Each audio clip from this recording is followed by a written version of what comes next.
Good morning, students of class 7. Today, welcome to you for learning a new chapter of the mathematics. This is the chapter number 11. In this chapter, we have learned about the concept of perimeter and area. We can find the perimeter and area of different shapes. For example, like a rectangle, square, triangle, and many more. That is it. Many more the shapes. Sorry. So first of all, we understand the meaning of perimeter. कि perimeter क्या होता है? In the previous video, in the previous class, we have already learned about it.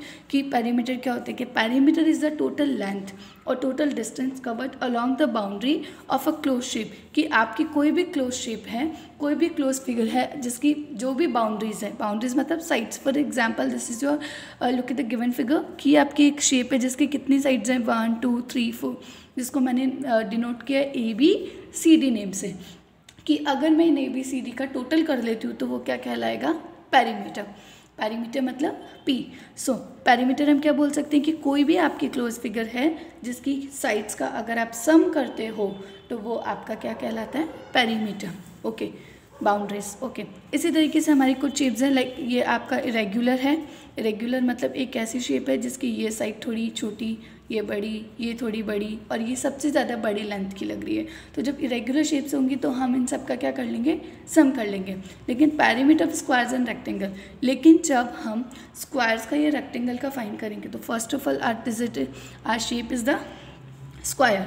कि square आपका कैसे shape है? एक regular polygon है. स्क्वायर हमारी एक ऐसी शेप है which have all the 4 sides equal, all the 4 angles are equal. Okay, कि एक स्क्वायर की जितनी भी जो शेप्स साइड्स होती हैं उनकी लेंथ कैसी होती है? इक्वल होती है. और एक स्क्वायर में हमेशा 4 साइड्स होती हैं. सो देखिए कि स्क्वायर की जो साइड्स होती है वी नो 4 साइड्स है 1 2 3 4. These all are the 4 sides of a square. अब सबकी लेंथ कैसी होगी? बराबर. लाइक अगर मान लीजिए मैंने ये 2 सेंटीमीटर दिए तो ये भी 2 की होगी, ये भी 2 की होगी, ये भी 2 की होगी. लेकिन जब हम इसका पेरीमीटर फाइंड करेंगे तो वी फाइंड अ फॉर्मूला कि 4 into length of one side, 4 into a मतलब length of one side, a मतलब, तो what is the formula? It is the 4 into length of a side. Okay, अब बात करते हैं हम रेक्टेंगल की.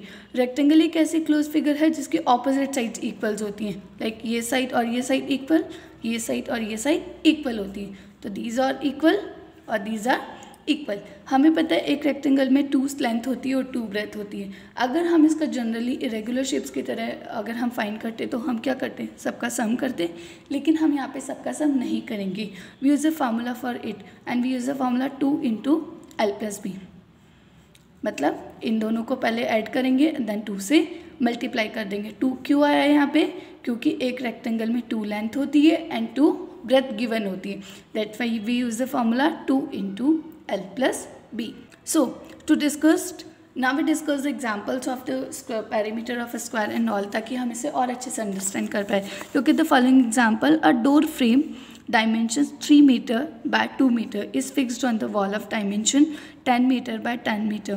Find the total labor charges for painting the wall if the labor charges for painting 1 meter square of the wall is rupees 2.50 rupees. So आप देखेंगे कि आपकी एक फिगर है, फिगर 11.4. ये बोल रही है कि इसके अंदर ये एक रूम बना हुआ है जिसकी जो वॉल्स हैं वो कितने मेंशन की है कि सबसे पहले आपको डोर दे रखा है. डोर फ्रेम मतलब कि ये जो डोर है जिसकी लेंथ कितनी है 3 मीटर और ब्रेथ कितनी है 2 मीटर. तो फर्स्ट ऑफ ऑल हम इसका क्या फाइंड करेंगे? Which is fixed on the wall. जैसे हमारे घर में दरवाजा जो होता है वो किस पे होता है? वॉल पे ही टिका हुआ होता है, उस पर फिक्स्ड होता है. तो वो कितने मीटर का, तो इसका एरिया फाइंड किया तो देखिए क्या है? L into B. तो 3 into 2 meter is equals to 6 meter square. अब ये बोल रही है कि एरिया ऑफ वॉल इंक्लूडिंग, जैसे कितनी बड़ी दीवार पे लगाई कि ये जो एक आपकी स्क्वायर शेप दीवार है जिसकी एक साइड 10 मीटर, ये भी 10, ये भी 10, ये भी 10. तो square of area is area of square. आपने पिछली क्लासेस में भी पढ़ा है कि जब हम स्क्वायर का एरिया निकालते तो we use the formula side into side, side square. So here we do 10 by 10 is equals to 100 meter square. अब ये बोल रहे हैं कि आपको बताना है कि कितने मीटर अगर हम इस डोर वाले एरिया को निकाल देते हैं. सो वी सब्ट्रैक्टेड तो 100 minus 6 is equals to 94 metre square. अब बोल रहे हैं कि आपको इस वॉल पे पेंटिंग करनी है. तो जब हम पेंटिंग करवाते हैं, कलर पेंट करवाते हैं तो हम डोर पे नहीं करवाते हैं, हम किस पे करवाते हैं? ओनली दीवार पे. तो 100 में से 6 सब्ट्रैक्ट करिए we get it 94 metre square. और the the total labour charges for painting the wall कि 1 मीटर का 2.50 तो 94 मीटर का कितना होगा. So what is the cost of the wall? 235 rupees. So now the area of A rectangular sheet is 500 centimetre square कि आपको किसी rectangular shape का क्या दे दिया इन्होंने? एरिया दे दिया डायरेक्टली. एरिया मतलब L into B. Okay.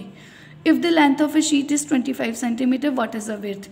Students, मैं आपको एक चीज़ बताना चाहूँगी कि जब भी आपको क्वेश्चन में एरिया गिवन हो या लेंथ गिवन है और आपसे ब्रेथ पूछी जाए तो आप क्या करेंगे? एरिया को ही लेंथ से डिवाइड कर देंगे.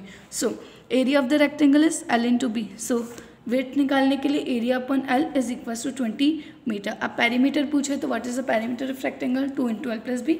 Very well. तो 2 इंटू L कितनी?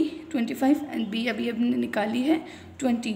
So what is the answer is है 90 सेंटीमीटर. सो स्टूडेंट, ये जो आपके तरीके हैं ये आपके क्या हैं कि आपको जो आपकी शेप्स हैं स्क्वायर और रेक्टेंगल, इसका आपने एरिया भी निकालना सीखा और आपने पेरीमीटर भी निकालना सीखा. तो अगर हम बात करेंगे कि रेक्टेंगल का जो पेरीमीटर होता है वो होता है 2 इंटू L प्लस बी और इसका एरिया होता है L इंटू बी. लेकिन अगर हम स्क्वायर की बात करेंगे, स्क्वायर का एरिया होता है साइड इंटू साइड और वो होता है 4 into 1 side. Now common example number 3. Anu wants to fence the garden in front of her house. Figure 11.4, 11.5 on 3 sides with land 20 metre, 12 metre and 12 metre. ये बोल रहे हैं कि अनु को अपने घर के जस्ट सामने फेंसिंग करवानी है. तो 3 साइड्स कौन सी है? दिस साइड और दिस साइड, जिनकी लेंथ कितनी है? 20 metre, 12 metre and 12 metre. Find the cost of fencing at the rate of ₹150 per metre. तो सबसे पहले हमारी जो शेप है हम इसकी सारी साइड्स का सम कर लेंगे. साइड्स कैसी? 20 + 12 इज इक्वल्स टू 44 मीटर. अब ये बोल रहे हैं कि 1 मीटर फेंसिंग की कॉस्ट कितनी होती है? 150 रुपीज़. हमारे पास टोटल है 44, तो we multiply 150 by 44 is equals to ₹6,600. Okay. So first now we understand the question. इससे पहले हम कुछ क्वेश्चन सॉल्व करेंगे अपनी नोटबुक में एक्सरसाइज 11.1 के. So let's see. So the first question is the length and breadth of a rectangular piece of land are 500 meter and 300 meter. कि आपको एक रेक्टेंगुलर पीस ऑफ लैंड दे रखा है जिसकी लेंथ कितने मीटर्स है बच्चों? लेंथ है 500 metre and the breadth is the 300 metre respectively. अब ये पूछ रहे हैं फाइंड इट्स एरिया और उसके अलावा कि अगर कॉस्ट 10,000 रुपीज़ पर मीटर होती तो आपकी कितनी होगी. Let's see. So according to the question, the length of a rectangular field is 500 meter and the breadth is 300 meter. सबसे पहले हमें क्या बोला? एरिया फाइंड करना है. तो what is the formula of rectangle is L into B. तो we have the length is 500 and the breadth is 300. तो 500 को 300 से मल्टीप्लाई करें. चलो, तो 300 is multiplied by 0, 0. अब 300 को जब हम 5 से करेंगे तो we get it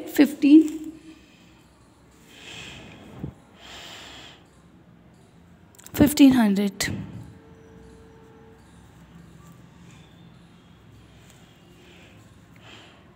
so now कितना आ गया यहाँ पे? 1,50,000 मीटर्स हो गए. ओके. अब ये बोल रहे cost of land at the rate of ₹10,000 1 metre square. ये बोल रहे हैं कि अगर 1 स्क्वायर मीटर की जो कॉस्ट है वो कितनी है आपकी? 10,000 रुपीज़. तो नाउ वी मल्टीप्लाई 10,000 बाय 1,50,000. तो देखिए चलो मल्टीप्लाई करते हैं. 1,50,000 पहले 0, कितने जीरोज़ हैं? First of all 0. 1 2 3 4, 2 3 4 zeros के बाद हम क्या करेंगे? डायरेक्टली डिजिट लिख देते हैं. 1,50,000.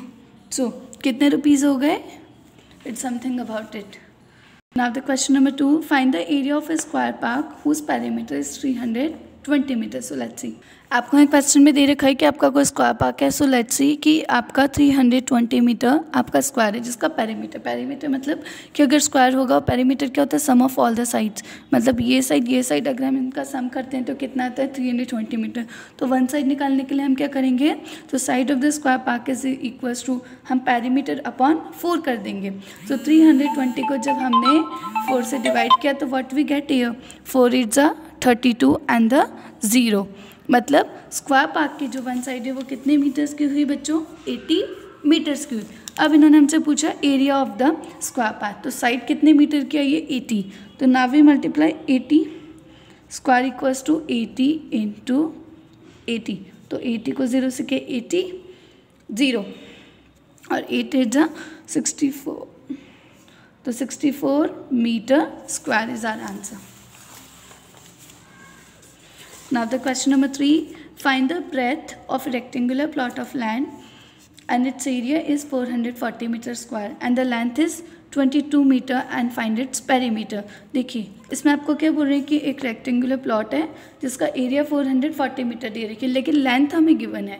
और सबसे पहले आपको क्या फाइंड करनी, ब्रेथ। मैंने आपको समझाया था इन द एग्जाम्पल कि अगर किसी क्वेश्चन में हमारे पास एरिया है या फिर लेंथ है और ब्रेथ नहीं गिवन, तो हम क्या करते हैं, एरिया अपन लेंथ कर देते हैं और we can find the breadth. और उसके बाद में हमें इसका क्या फाइंड करना है, पेरीमीटर भी फाइंड करना है। So let's see. So first of all we find it's, तो देखिए let the breadth of the rectangular will be B, हम मान लेते हैं ब्रेथ मीन्स बी। सो देखिए कि हमें सबसे पहले इसकी और लेंथ ऑफ द प्लॉट कितनी दे रखी है 22 मीटर, एरिया दे रखा है 440 मीटर स्क्वायर, लेकिन हमें फाइंड करनी है इसकी ब्रेथ। सो ब्रेथ फाइंड करनी है, तो ब्रेथ एरिया क्या होता है, लेंथ इनटू ब्रेथ। तो हमारे यहाँ पे ऑलरेडी एरिया है 440, तो हम ब्रेथ फाइंड करने के लिए एरिया को लेंथ से डिवाइड करेंगे। लेंथ इज 22, तो 440 divided by 22 is equals to 20 metre. It's mean the breadth is 20 metre. अब आपसे पूछा है कि breadth of the plot is equals to 20 metre. Here the perimeter of the plot rectangular है, तो what is the formula of it is 2 into L plus B. तो 2 इंटू length पहले से गिवन है 22, now we find the breadth. So 22 plus 20 is equals to 44. So 2 into 44 is, sorry, 42. 2 2 ja 4, 2 4 ja 8. So the perimeter is 84 meter. I hope you understand this concept very well. Thank you all.